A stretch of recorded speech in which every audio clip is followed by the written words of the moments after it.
Welcome to the Parker Podcast Collection. Master Wayne. Thermal imaging is showing me 24 hostiles on the 3rd floor. Why don't I drop you off on the 2nd?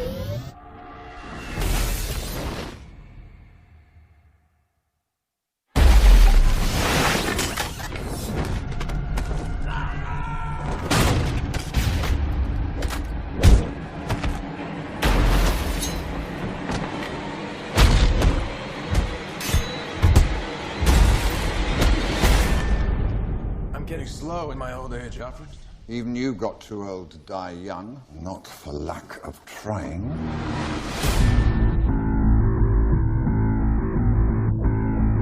He has the power to wipe out the entire human race. If we believe there's even a 1% chance that he is our enemy, we have to take it as an absolute certainty. The greatest gladiator match in the history of the world. God versus man. Day versus night. You're psychotic. That is a 3-syllable word for any thought too big for little minds.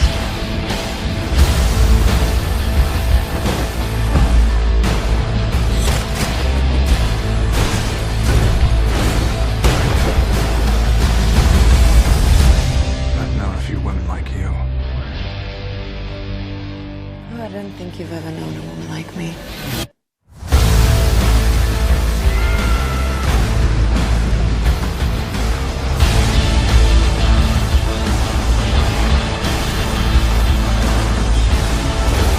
You know the oldest lie in America?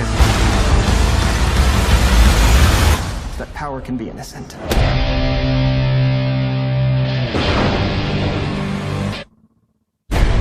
Welcome to the Not Watching Podcast. My name's Rob Howard, and this week I'm joined by Marcus Hurley. You can contact us on email at notwatchingpodcast@gmail.com or follow us on Twitter at notwatchingpod.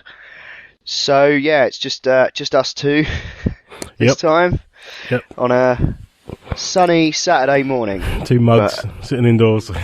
Recording yeah, the got my super mug here. Literally, he's drinking from a Superman mug. I saw Batman v Superman last weekend, and unfortunately I didn't like it very much. No, I believe the state of mind you appeared to be in was rage-tastic. Yeah, you haven't seen it yet, have you? No, I'm probably going to see it either today or at some point soon. Okay. I think it needs to be seen. Yeah. I mean, the actual act of seeing it in the moment is not entirely unpleasurable, but I will say that if you have the slightest regard for those characters, you will have issue with it. So I'm not going to spoil anything because Marcus hasn't seen it, and I don't want to spoil it for you guys listening. But basically, I don't know where to start. Well, the film starts at the end of Man of Steel, in the destruction that Superman wreaked. And so I started watching it thinking, okay, so they've acknowledged the problems with Man of Steel and they're going to sort of try and fix it. But the problem is that the whole Batman v Superman thing, it works in the Dark Knight Returns comic because it casts Batman as the problem and Superman as the sort of government. He's like their new secret weapon, and it works in that comic because of the way they set that up. But because you casting Superman as a villain straight away, Batman has to become like American foreign policy, which is even if there's a 1% chance there might be a problem, we must absolutely destroy him. And it just creates it just makes them both like not people you want to root for. It breaks the rules of cinema, you know. There's no hero. It's almost like a bit like Iron Man 2. Yeah, well, that was a car crash as well. It's definitely more along those lines than what I know about Fantastic Four, because I think Fantastic Four was like a problem child, you know. It was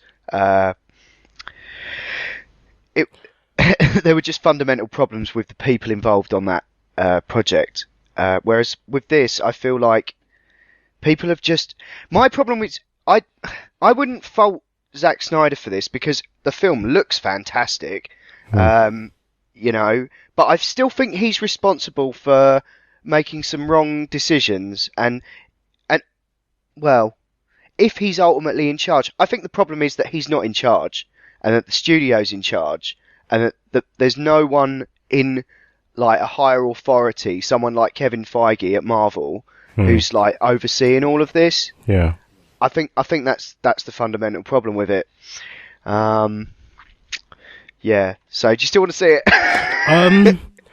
I'm just thinking to myself, you talk about sort of characters that and liberties taken with them, but as someone who has seen both Batman Forever and Batman and Robin, which spawned from the same universe as Batman and Batman Returns, to see it go down so far, I'm curious.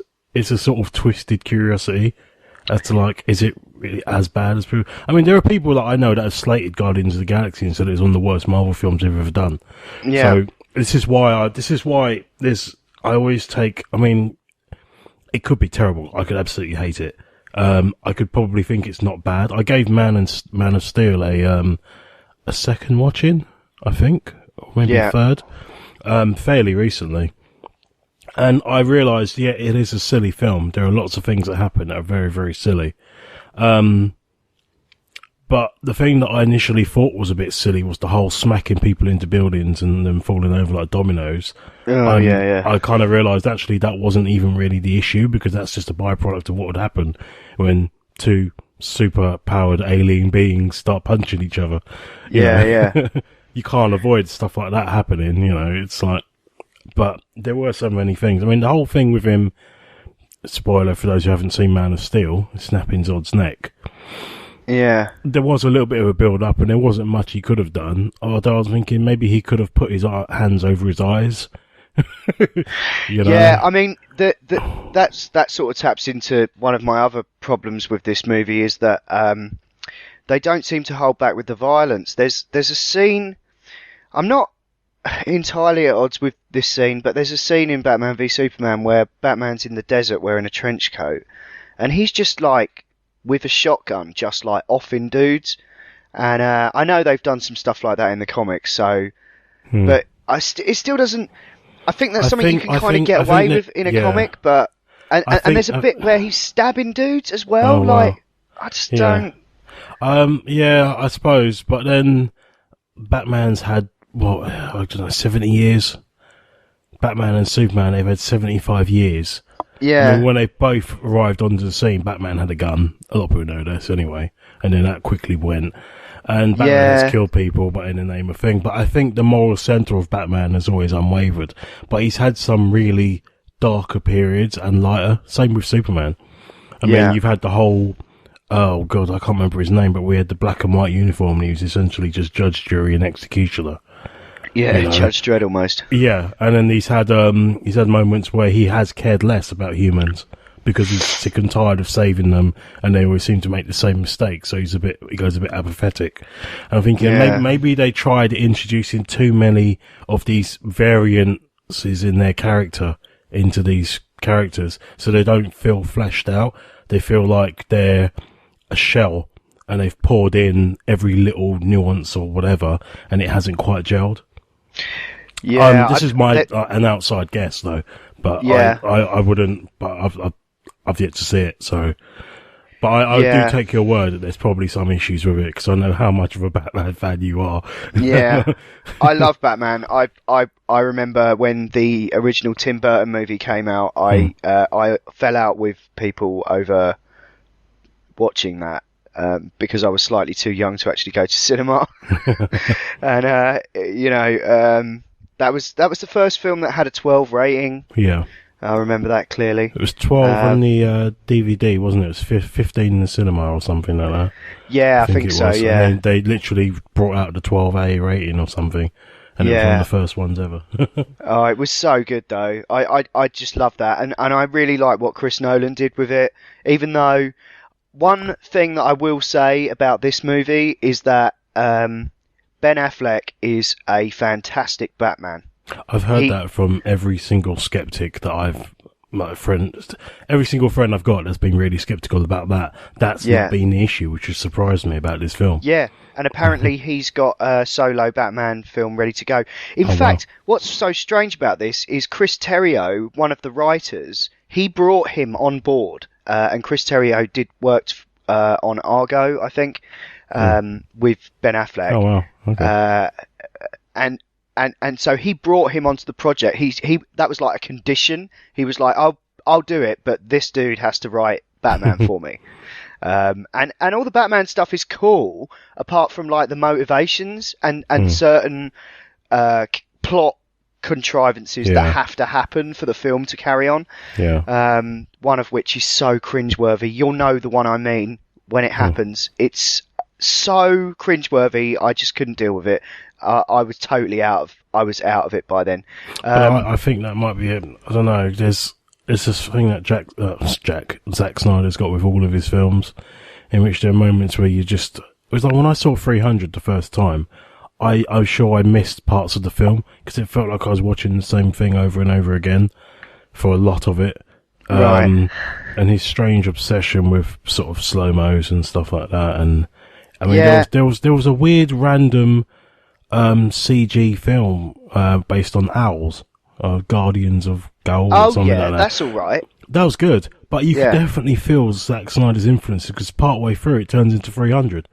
Yeah. You're just thinking they're owls. They're owls, for crying out loud. He seems obsessed with depicting Superman like some sort of Christ-like figure. Yeah, somewhat the main whatever. Whoever's got he picks one character and there's always an almost religious stained glass sort of with light shining out from it feeling. I mean, I could tell they were going for that from the trailer because there's the bit where he's coming down and he's got the sun behind him almost like a halo kind of thing. And I thought that was the whole point, that he was going to develop a sort of god complex working for the government. Obviously, and then Batman's basically like, you're not God, and he's the only person that can take him down. Which would have been a nice simple plot point, but he's not going to be that simple. No. But yeah, I've got all that to look forward to. But I don't want to say too much more. I've got a couple of notes I made sort of after seeing it. He looks like Lego Batman.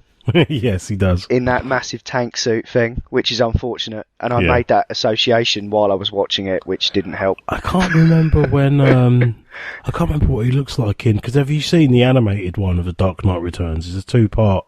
Yeah. It's really good. Because I know he's got the armoured suit in that, and I've seen that, and that was fantastic. Yeah. Oh, it's a great comic book. I've got it. Yeah. But... yeah, unfortunately, I think it starts off on the wrong foot for this depiction of it. There's also another problem I had with it, and one that is just completely indicative of what they're trying to do with this. Because I think originally Snyder had the best of intentions, but I think it's just been pulled in too many directions by the studio. Yeah, they wanted to try and make this like some sort of Avengers type thing. Yeah, desperately trying to catch up, and it feels like that because the fact that go on. There is a bit, literally no shit, where Wonder Woman watches video trailers almost of Aquaman and Cyborg and Flash, and it's so like, oh my god, like, let's just stop the movie for a minute. We need to inform you. And the thing is, the way Marvel do it, like after the credits, that's like a tease. Yeah. This seemed more like a threat. Yeah. We're holding you to ransom. Watch these films or we'll come for you. And some of them look, they look okay, what they're doing, but by then I'd just so checked out, I just didn't give a shit. Wonder Woman, incidentally, I'm interested in seeing what they do with her. Yeah. She's very good. I didn't think Gal Gadot was the right casting, but she's actually really good. She's such a watchable screen presence, and okay, cool. And physically, she's hot as fuck. But yeah, she really holds her own in the film, and the way that Snyder's handled Wonder Woman is pretty wonderful. It's pretty good. Yeah, nice. You know, that's a character 75 years or something it's taken for them to bring that to the screen. Yeah, it's insane, isn't it? It's good. Yeah, I don't know. To be honest, I've got nothing. I'm not one of those fanboys that's like, oh god, I'll the Marvel till I die. You know, DC can go curl up in a corner and go away. I would love for them all to basically get some really good on-screen TV shows and stuff like that. It's weird because DC seem to be, TV show-wise, they seem to be going almost in the direction that Marvel go with their films, which is a little bit cheesy with the funny one-liners and stuff, and a bit, you know, that sort of everyone's dressed up to the nines in their gear, in spandex and all that sort of thing. But then their films have taken the exact opposite turn, and they've tried to go super dark, almost take the Nolan ones, take out any sort of colour completely, and then just chuck it full of stuff. Whereas Marvel seem to be making their TV shows a lot darker, so they're almost like the polar opposite of each other. Yeah, I think there's a fundamental problem with the DC stuff in that they don't have anyone who's willing to own it all. Yeah. And see it through, like someone like Kevin Feige. I mean, after all, Marvel have Marvel Studios, and he's the boss of it. They don't have that in DC. It's all just and all basically of the little bits and pieces in the shows, like the TV shows and all that. And they mention, you do get a reference to, they mention the incident and stuff like that. Yeah. Which is the big first Avengers thing, and everything else is going on because they're involved in their own little worlds. But you do have a feeling that all of these are somehow related in some way or another. I wish Chris Nolan would just own it. I kind of thought Nolan did an okay job. I think he lost his way a bit with personally with the Dark Knight Rises. Yeah. I think this is what I'm getting the feeling that I'm going to feel from this film, because he took essentially Nightfall for Dark Knight Rises as the base, but completely messed it up and completely changed it around, and it was a bit weird. Coming from something like The Dark Knight, which was just amazing. Yeah. And you think it's that's a difficult third album, isn't it? Yeah. Well, The Dark Knight is probably the high benchmark, I think, as far as superhero films go. And I think if, Heath Ledger hadn't had that unfortunate accident of cocktailing himself to death with various drugs and overworking his arse off to make the film a reality, it probably wouldn't have, I don't think it would have been Bane. I think Bane would have been a part of it. Or he might have hired Bane as a intelligent thug to break the Bat's back. And I think the overall plot for that third film felt more like a Joker scheme. Yeah. If you think about the nuances and the complexity of it, the way that he wanted, people, the social elements and all that sort of thing, and essentially what Bane did was destroy the society of Gotham. Yeah, it was just a really it felt hard. Like it was already written, and it was like, well, we're gonna have to just rewrite it so that it's Bane that does most of this. And it felt like that. It did feel like that. It was just a really tough act to follow, having the Joker and Two-Face, the whole setup for that. That's two of the biggest villains in Batman mythology. And but anyway, anyway, I think that's about as much as we can say, as much as I can say without spoiling it too much. I still think it's worth seeing, but I don't imagine it's going to have the long tail that a lot of the other sort of DC movies have had. It's already indicative of the fact that when I was waiting to see what the cinema times were this week, they I don't think they knew what the reaction was going to be like. It definitely did well, like day one, but I don't think it's not on as many screens as you'd expect it to be this week. This has been the Not Watching Podcast in partnership with notlistening.co.uk, where you can also hear myself and Ian talk about video games and virtual reality on the Not Playing Podcast, and Adam, Ash and Will talk about all manner of funny things on the Not Listening Podcast.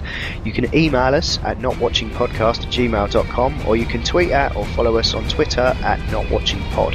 You can also find the show notes of the show at notlistening.co.uk, and if you're listening to us on iTunes, then please do give us a review. Anyway, that's all for now. Thanks for listening. See ya. Bye.